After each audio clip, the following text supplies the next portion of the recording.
Hello to all you beautiful people on the internet. Welcome to another Caterpillar File, and this time we are looking at Elodie Hawthorne. She is Michonne's daughter. She is female, hair is black. In the Michonne games, she was 10 to 12 years old. I won't be covering the games.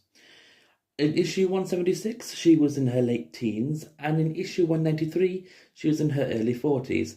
Her occupation before the apocalypse was a student, and then after the apocalypse, she was a former baker and is now Michonne's assistant. Isn't that nice? So before the apocalypse, Elodie was born to Dominic and Michonne Hawthorne and was raised with her sister Colette Hawthorne. At some point, her parents got a divorce, with her mother giving up custody over her and Colette and moving away to live with her boyfriend Mike. After the apocalypse, Elodie was separated from Michonne in the early days of the outbreak. About a year into the apocalypse, she was surviving in Kentucky and was moving up north. Having lost her father, she was living with a group of bad people that were keeping her safe in return for sexual favors. After her sister Colette refused and was killed, Elodie subsequently killed all of them. It is unknown how Elodie made it to the Commonwealth, but at some point she got a job in the bakery working for Matt. Eventually, Elodie put up a picture of her mother Michonne on the wall of the Lost in hopes to somehow reunite with her mother. In the volume New World Order, one day when finishing a cake for the Fenderson family, Elodie walks out of the back room to present the cake to Matt when she notices her mother standing in the back next to the Commonwealth Governor Pamela Milton. With Michonne confirming her disbelief, Elodie drops the cake and hugs her mother for the first time in years. Justice for the cake. Later, Elodie and Michonne enter Elodie's apartment and hug once again. Michonne comments on how grown up Elodie is, and Elodie asks how their reunion is even possible. Michonne asks how long she has been in the Commonwealth. Elodie says that she's been there for almost 4 years. Michonne asks if Elodie likes living in the Commonwealth and if they are good people. She responds, asking if good people still exist.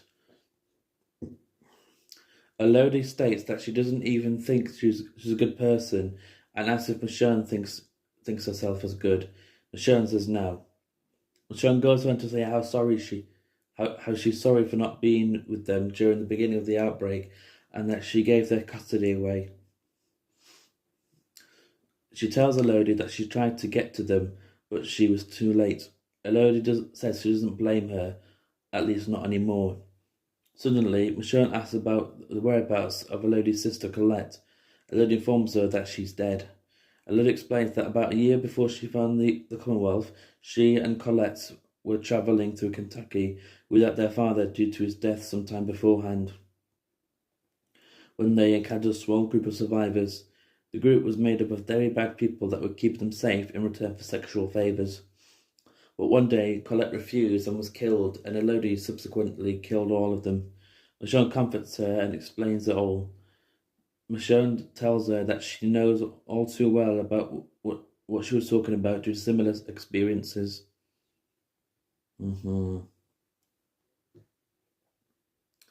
Hours later, Michonne looks out the window of Elodie's apartment, admitting that Alexandria cannot compare to the Commonwealth. However, Michonne notices her daughter's sudden behaviour and asks what's wrong.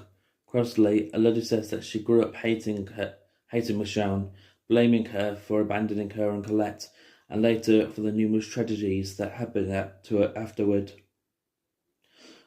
including the deaths of her father and sister. Despite having placed the picture on the billboard, Elodie never believed that she would ever see Michonne again, though she had often fantasized about an encounter with Michonne in which Elodie would yell, scream, and punch her mother, having abandoned Elodie and her sister. However, when she finally sees Michonne after so long, she can't do it, having been alone for such a long time, but something Michonne understands. Michonne's calm and understanding attitude confuses and angers Elodie, reminding her mother that she grew up hating her. An exchange follows in when Elodie throws angry remarks at Michonne, claiming to still hate her and not want to be around or talk to her. Michonne takes these comments in stride, telling Elodie that she will be waiting for her to be ready to talk with Michonne. Shocked by Elodie's devotion to her, Elodie wonders aloud who Michonne is, unable to associate with the woman standing before her with the image she had formed in her mind of the mother who had not cared about her family. Smiling broadly with arms wide open, Michonne tells Elodie that she is her mother, and now she has finally found her, who has to never let go of her ever again. The mother and daughter embrace each other. Later, Michonne reunites with the others. She explains how her daughter has been living in the Commonwealth for years, and she finds it safe and she likes it. Michonne concludes by stating that she trusts her daughter and believes that if the Commonwealth trusts her and her group, then she can trust them. Pamela finds the ordeal excellent, and as it means that they can now skip to the part where they are getting to know each other and can actually start being friends.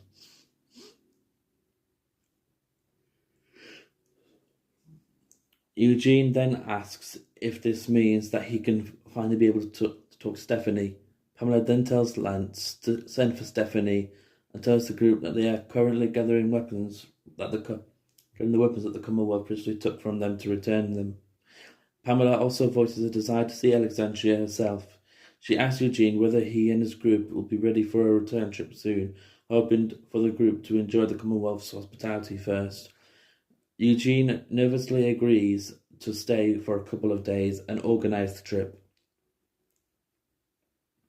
Afterward, the Commonwealth soldiers return the weapons back to the group alongside Elodie. Elodie is surprised that Michonne carries a sword with her. Michonne proudly admits her skill with it, though Elodie finds the katana weird. Just then, Stephanie joins the group and apologises to Eugene for not having been at the meeting with them. She expresses her regret at having talked on the radio with Eugene, though he reassures her that if she hadn't done so, they would have been talking face to face. Pamela interrupts them, explaining how the Commonwealth has a specific protocol regarding the integration of new groups, which they take seriously. Stephanie concurs with the governor, stating that she was acting out of line and that although everything worked out in the end, it could have just as well ended in disaster. Although they are allowed to use the radios, they're supposed to alert the authorities in case they ever stumble upon something new. Pamela then asks Stephanie to take the group to their settlement at Whitmore, where rooms have been prepared for their stay. She also comments on how she arranged for Michonne to share a room with Elodie, a sentiment with which the former agrees. Pamela then takes her leave, going back to work to arrange everything for the trip, and asking the group to enjoy their stay at the Commonwealth. After Pamela leaves, Michonne mentions how odd it was that she didn't explain that much to the group or ask too many questions regarding the trip. Stephanie believes that Pamela prefers to talk to the leaders directly, stating that that's just how things work here. Before Michonne can ask Stephanie what Stephanie means by that, Sebastian arrives and Niall exclaims how he likes meeting new people. He lightheartedly apologises for a first impression, admit that he's pretty bad at making them. Sebastian directly approaches Yumiko, asking for her name and introducing himself as the governor's son. He slyly offers to take Yumiko on a private tour, leading Yumiko to rebuff his advances.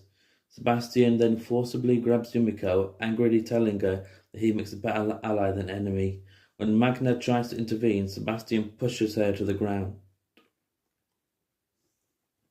Princess then pulls her spear on Sebastian, asking him what the heck is his problem. Angrily, he orders the Commonwealth soldiers to do something, leading them to order Princess to step away from Sebastian and put her spear on the ground. Princess then asks if they're really going to make her put her goggles down. Although Michonne tries to stop Princess and listen to what they are telling her, Princess lowers her goggles, replying, "Too late." Princess uses the sharp end of a spear on a soldier, using the other end to push Sebastian down.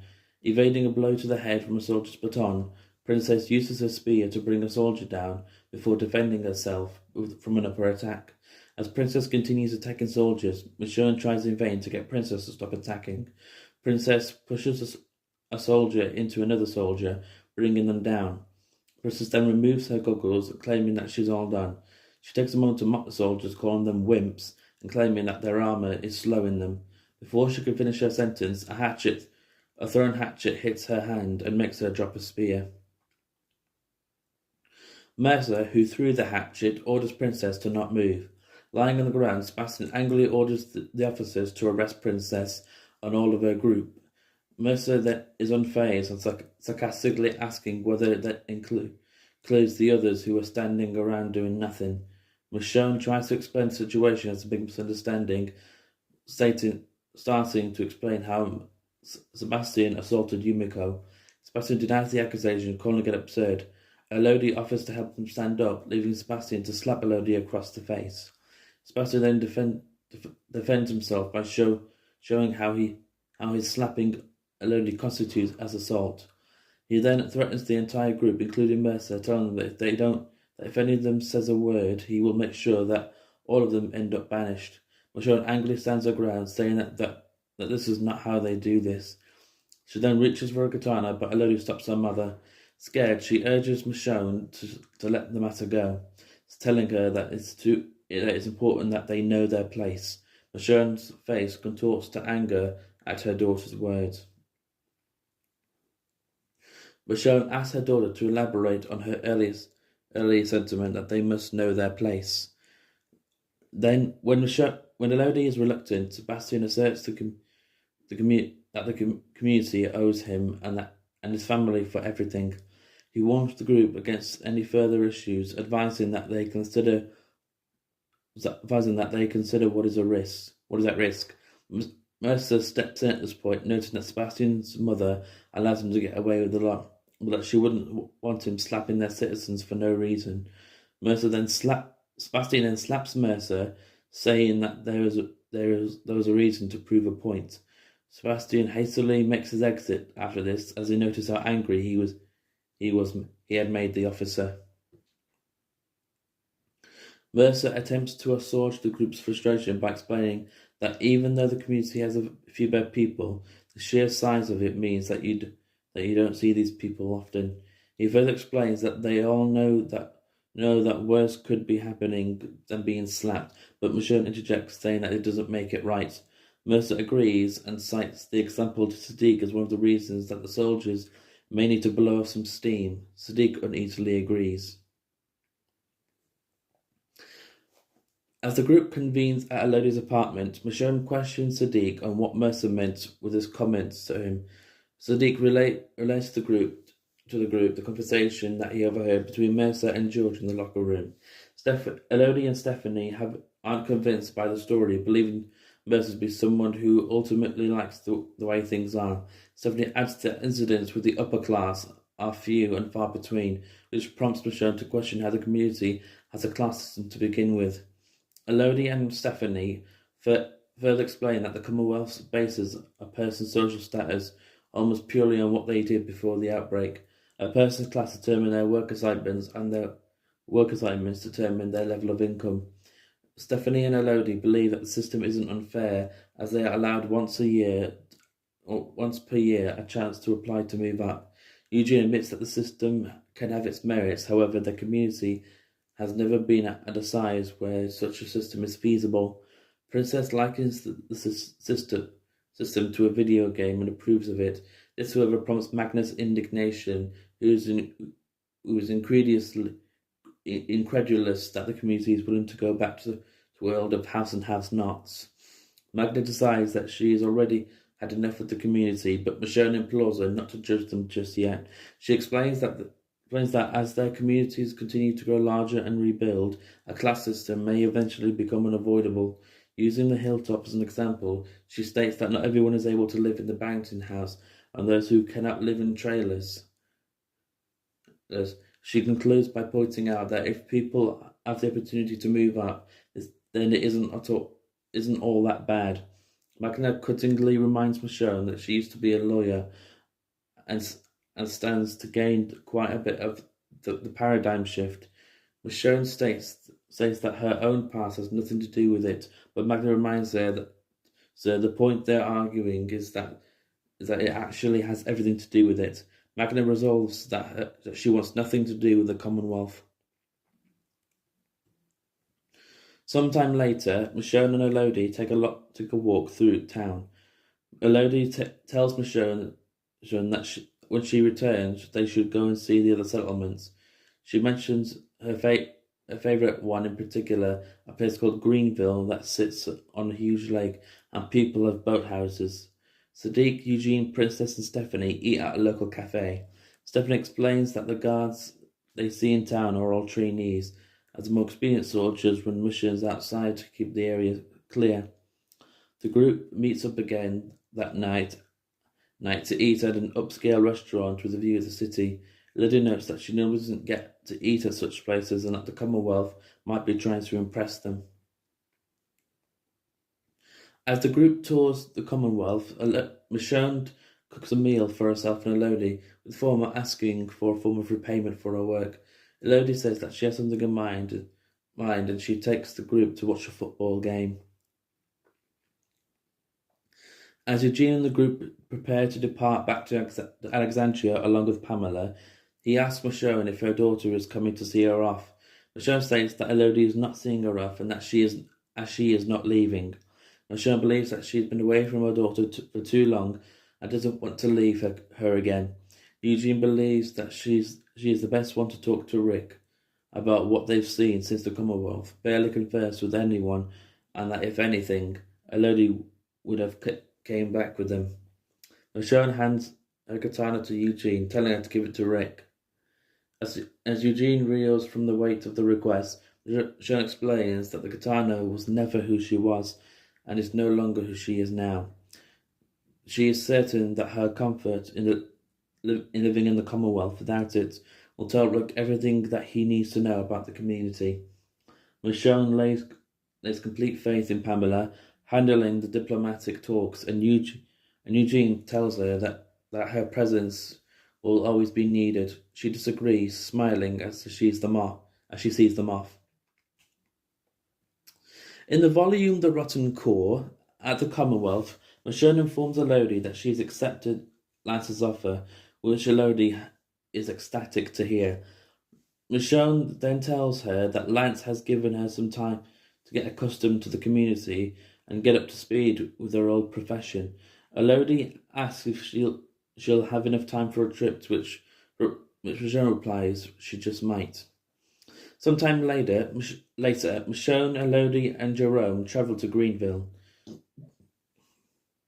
Michonne tells Jerome he doesn't need to accompany them, as she is quite capable of defending herself, but Jerome states that it's protocol, as they can't allow people of Michonne's stature to travel alone. They run across a small group of walkers, and Jerome orders them to stay back as he dispatches them. Michonne cautions him to be quiet, as there could be more of them, but this only serves to annoy Jerome. Sure enough, more walkers appear out of the woods, and Jerome is quickly swarmed. This prompts Michonne to jump from her saddle to help the soldier. She grabs his gun and kills all of the walkers, shocking both Jerome and Elodie. Impressed, Jerome offers to let her lead the rest of the way, but Michonne declines. Her daughter, likewise impressed, tells her mother she is full of surprises. Jerome tells them not to worry about the bodies, as the Commonwealth will send someone to clean them up. As they arrive at Greenville, Michonne is awestruck at the beautiful scenery and thinks she's really going to like it there.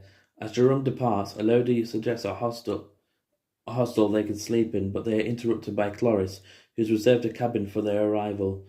After spending quality time with her daughter, Michonne goes out on a dock to cry.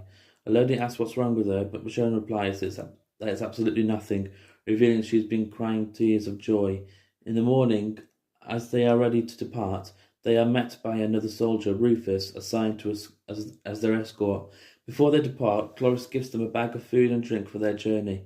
Michonne notices the family are unable to afford food, so she gives them the basket instead. Cloris disapproves, as there was some expensive wine and cheeses in that bag, but Michonne replies that it seemed that the family needed it more than she did. Arriving back in the Commonwealth proper, they encounter a bunch of people running in the streets. When Michonne inquires, she is informed that an officer has been attacked. She rushes to the scene only to find the perpetrator being beaten to a pulp by the other officers. She rushes to his aid and is shocked to recognize Jerome as one of the officers responsible. Lance arrives to see Michonne in her apartment. Michonne asks if the man is going to be okay, but Lance informs her that he's in critical condition. Lance tells her that the man, Anthony Keith, assaulted one of the officers after getting into a shouting match with them, explaining that Anthony's wife was having an affair with an officer. He adds that numerous witnesses confirm Anthony attacked the officers, though they all downplay it due to the brutality with which the officers responded. Michonne is worried about the story getting spun badly and escalating. Lance agrees, adding that they can't have people losing faith in the officers, and explains that this is why they need Michonne's help. He wants her to defend the officers and prove that they did nothing wrong, firmly adding that this is not a request. At dinner, Michonne is furious with Lance, but Elodie explains to her that Michonne is one of them now, and she can get away with all kinds of things until she proves that she's not. Michonne is conflicted as she agrees that there should be a trial and that everyone has a right to a defence, but she's uncertain how this will look in the eyes of the public. After being interrupted by a woman furious that Michonne is defending the officers, Lance arrives unexpectedly to see them. Someone informs them that Anthony Keith has died. The next day, Michonne looks on at the protest forming outside of her apartment as Elodie breaks through the crowd. Elodie is worried that things are getting really bad as even her friends are talking about doing something. Soon enough, the protest escalates into a full-fledged riot. A protester throws a trash can into the window of their office, and Michonne tackles Elodie to protect her. As the crowd breaks into the apartment, Michonne tells her daughter to run, but Elodie refuses to abandon her mother. Suddenly, Jerome arrives to help them fight off the rioters and instructs them to run. This coincides with the arrival of Rick and Pamela, who are shocked to find the Commonwealth in chaos.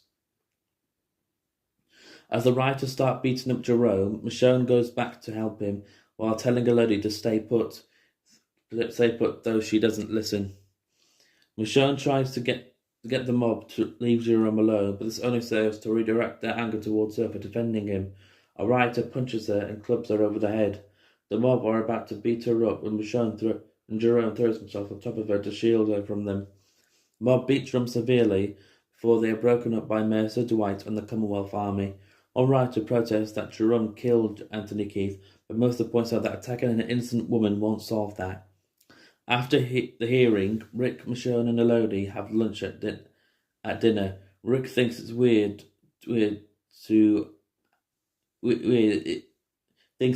to out again as Michonne comments on how weird it would be.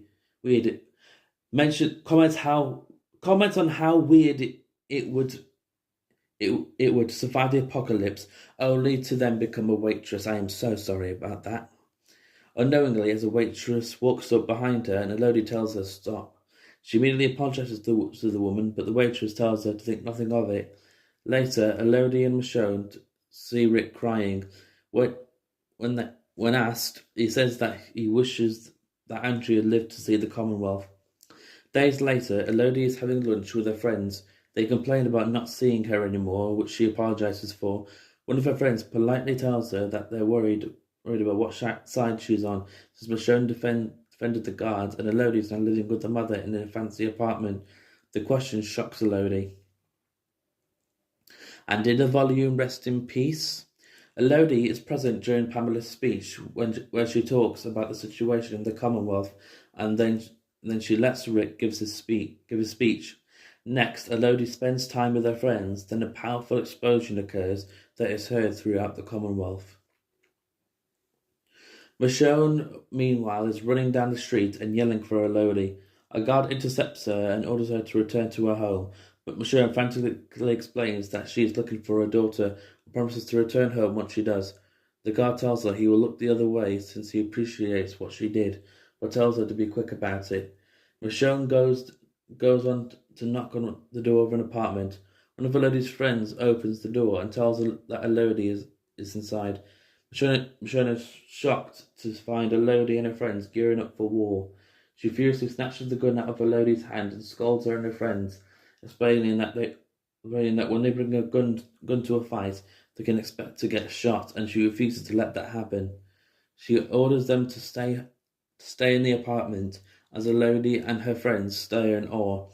Michonne returns back to Elodie and her friends and asks them to be careful. Elodie fails to hit the walker's head, and Michonne does it for her and tells her if she can't, then let her go back to the house and wait until it's over. Elodie, along with the others, helps in the fight against the remaining walkers. As the herd thins out, both Rick's and Michonne's group go outside to clear out the stragglers. The two groups, as well as Maggie and Magnus' forces, meet on the road. Rick wonders what brought Maggie to the Commonwealth, to which she replies that she had a hunch. Maggie tells him that it looks like he didn't need the help at all, pointing to the approaching army behind him. The army, to Rick and Michonne's shock, is led by Pamela and Sebastian. Pamela furiously asks them if they think she doesn't know what plots they've been hatching behind her back. Rick is confused as to what she means, but Pamela goes on to say that he lied to her and believes he was only helping her leave the city so he could march his army in and take over, conspiring with Mercer the entire time. Shocked, Rick denies the accusation, claiming that he has only worked to keep the peace in the Commonwealth, but Pamela doesn't believe him. Rick tells her to calm down and invites her to talk, but Pamela is bewildered that he would suggest negotiations with an army behind his back. She goes on to say that the army of Greenfield stands with her and that they won't stand for his deception. She then yells attack. However, Rick manages to avoid bloodshed and subsequently makes a long speech.